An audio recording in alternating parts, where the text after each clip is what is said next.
welcome to Latona's Open House. Today we're showcasing drivingdirectory.com. I'd like to introduce Jim Guffey. For having me. I'm happy to be here. Well, we're happy to have you here too, Jim. Okay, so let's get started here.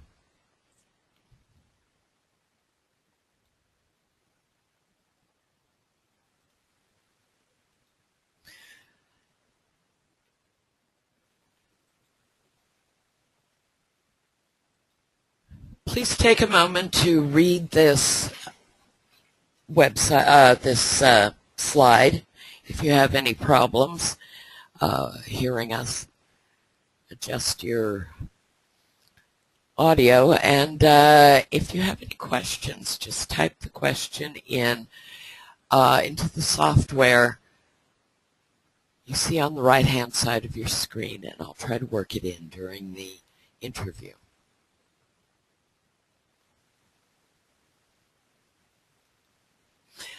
All right, here's the deal that we're looking at today. Annual revenue of a little over $65,000, annual profit of almost $65,000, and current asking price of $199,000.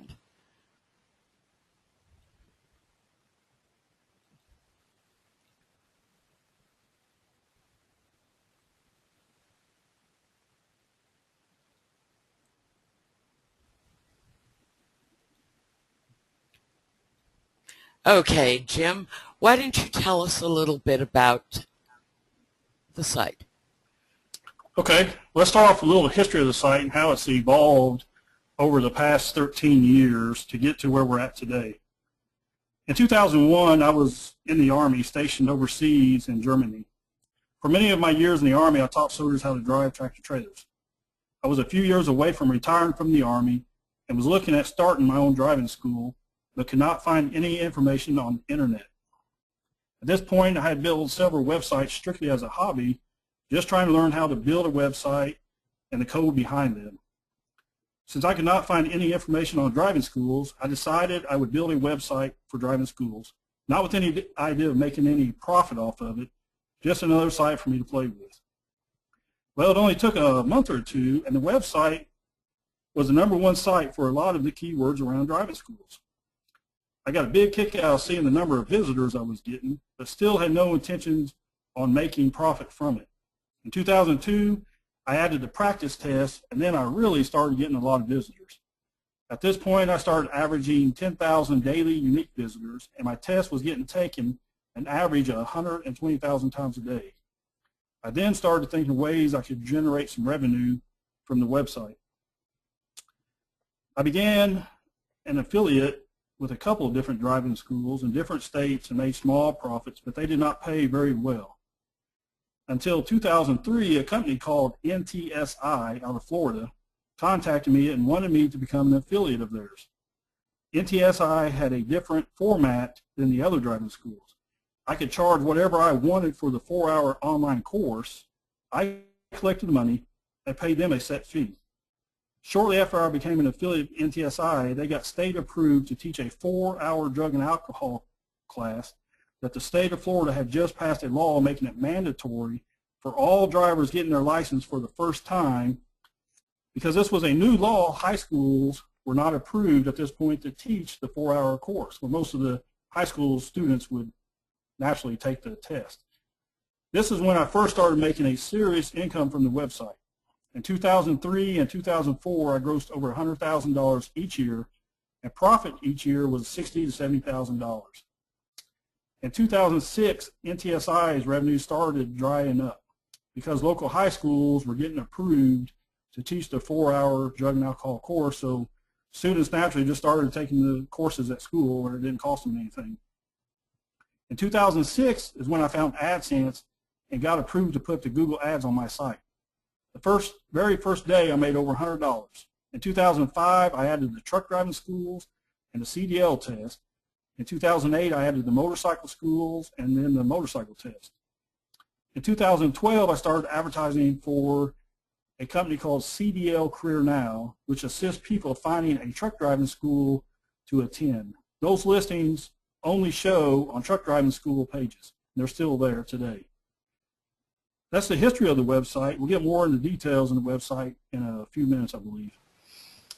Okay, tell me a little bit about your traffic here. It looks to me like there's been a slow decline over the last year. Can you tell me why? Yes, I'll explain a little bit. 2013 was my best year financially. I just made over $100,000 with AdSense. And what happened is the reason that it went down was because of a Google algorithm changed. They changed their algorithm where they really didn't like any websites that had a lot of keywords. They used to want keywords on every site. Then they changed it where they only wanted keywords. They didn't want the keywords on so much on the thing they considered that spam. And when they did that, it hurt my site as far as the number of people coming to the site. But revenue more than doubled or tripled at that point. I made over $100,000, and how I did that is I took the ads off of pages that did not get a lot of visitors. I changed it to where I put it on ads with high volume, and it greatly increased the click-through then. Now, you get a lot of returning visitors. Can you talk a little bit about that? Do they come back for practice tests or what? Yeah, I think they just come back. They come on there, they take the practice test. I mean, you're not going to learn or practice everything in one sitting, so naturally you're just going to come back and take the test as much as you can. I encourage them on the website to come back and take the test. They need to try to take the test where they can at least pass the test at least 10 consecutive times. So that's why a lot of them come back. You have a fairly heavy showing in Yahoo Answers. Can you talk a little bit about that? Do you post on Yahoo Answers or? No, I think it's just the students do. The people that are coming to the kids. Most of my visitors are kids, getting for their high school or they're getting their license for the first time. So I think a lot of times they go in there and they post on Yahoo, but I've actually never put anything in there. Now, this is an example of one of the pages, the motorcycle written permit test, where you actually have the advertising. This is part of your strategy that you mentioned a little earlier. Is that correct? Yes. That's a high volume page. Mostly all my test pages are. This is the entry page to the test. So it gets you have to get to this page to get to the next page, to the actual test. So I put it on that page, and then I also put it on the page with the test on it. Now again, we see the uniques have dropped, and this is again because of Google. Is that correct? Yes, just because of the way they changed their algorithm to the practice. Before all my pages have with the test or with the schools on them, they have a address for the schools.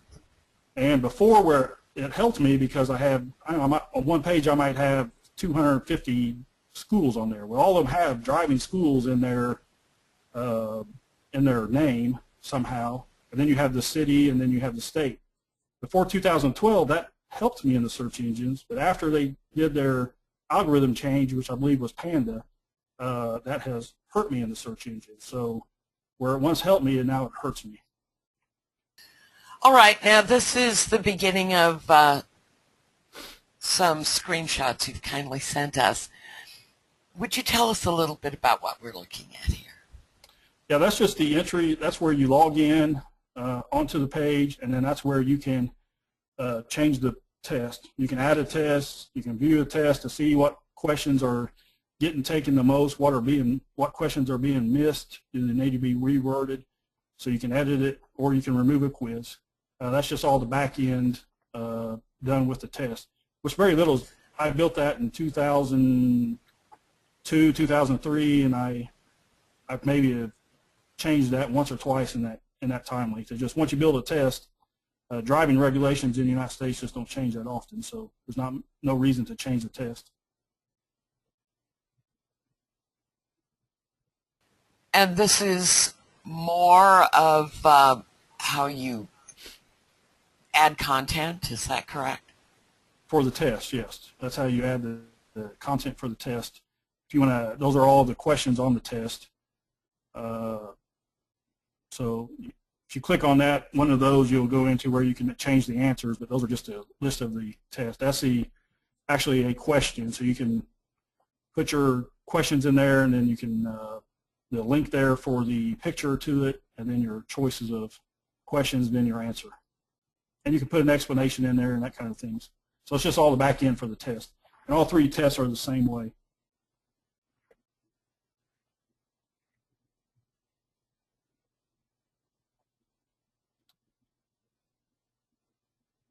This is another screenshot you sent. Would you explain this, please? Did you send it for the that's the search queries. Yeah, and I think that's for just a few days there, about a week's worth of, yeah, it's just a week's, oh, I'm sorry, that's a month of what are the search queries for Google. It's not for all the search engines, that's just for Google. Right now, practice permit test, that's my highest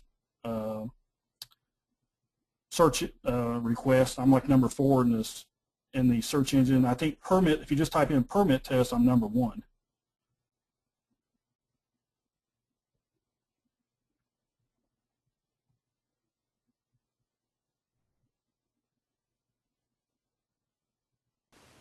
And what is this?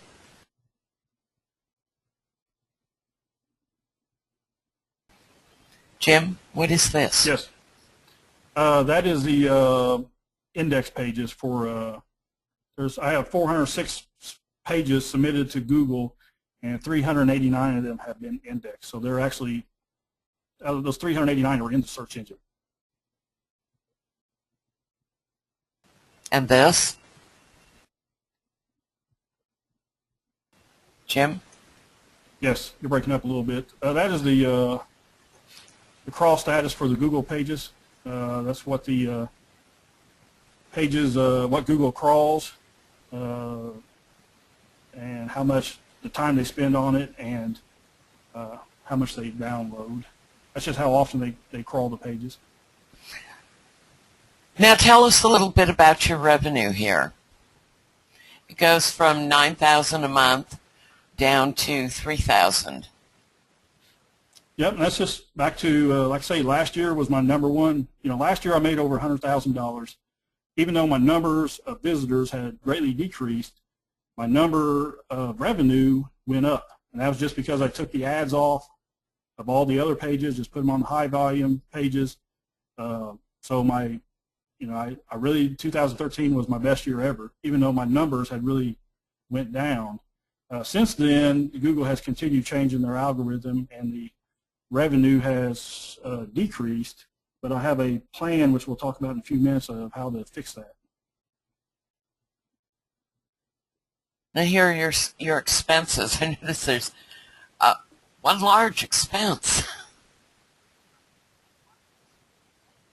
Go ahead and talk about it. The only expense I have is just the monthly hosting company. It's $19.95 to host it, and that's it. I don't pay for any advertisement. I don't go into AdWords, or I've never had advertising. Only way I get my visitors is through the search engines, which majority of that's Google, but there are other ways it comes in.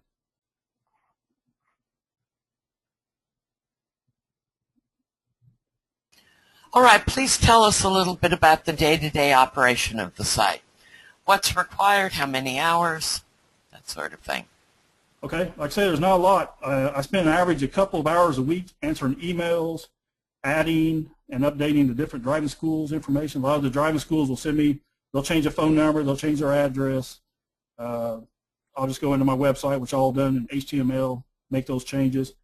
Also, answering emails. I get a lot of people email me a lot of people don't understand when they go to my website and they see an address for a school, they think that I somehow am going to be able to send them their certificates. A lot of times people lose their certificates.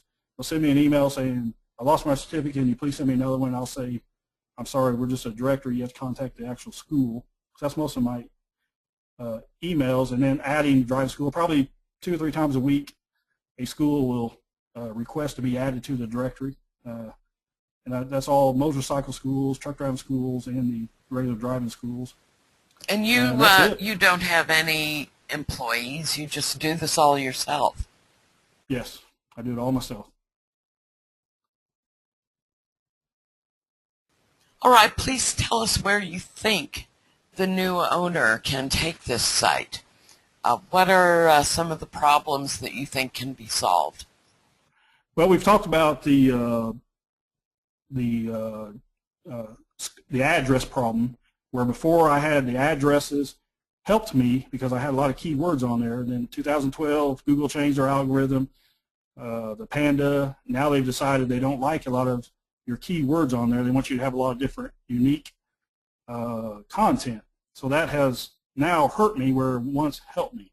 So what needs to happen now is the website now needs to keep the addresses but do it with an API that will have the addresses on one side and Google Map on the other side. But the only thing is, the only thing the search engines will see is a small JavaScript code. I did this for a website where I work my daily job at. But when you do that, you have no content on that page. So you have to replace that addresses with unique content. I think this could be easily done for each state by adding links, or not adding links, but adding content like how to renew your driver's license, where to take my driver's license test, what to bring with me for the test, how do I prepare for the test, and so forth. This is where I struggle. I do not write well, and I'm not creative enough to generate fresh content. It would also help to have a practice test generated for each state besides just a test for all 50 states. And it also, I think it needs a mobile site to it. It does not have a mobile site to it now. It also needs a social media presence like Twitter and Facebook, which I do not have those type of pages on either one of them either. So tell me, why are you selling this site?